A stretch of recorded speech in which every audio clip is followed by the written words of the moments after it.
I don't think people understand how addicted we are to pleasure. Let's explore why with Dopamine Nation by Dr. Anna Lembke. Dopamine is that sneaky neurotransmitter driving our cravings. It's the brain's pleasure chemical, and today it's working overtime. Dr. Lembke calls our era the age of indulgence. From social media to fast food, our brains are drowning in constant pleasure. And guess what? It's messing with our reward system. She explains the dopamine balance. Pursuing pleasure leads to more pain. Overindulgence means our brains need to reset, causing withdrawal and more cravings. This imbalance fuels mental health issues like addiction and anxiety. The more we chase quick pleasures, the harder it is to enjoy simple joys. So, what can we do? Dr. Lembke suggests practicing self-discipline, exercising, and connecting socially. Reducing screen time helps too.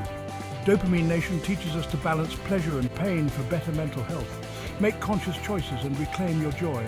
Don't forget to subscribe. Thanks for watching.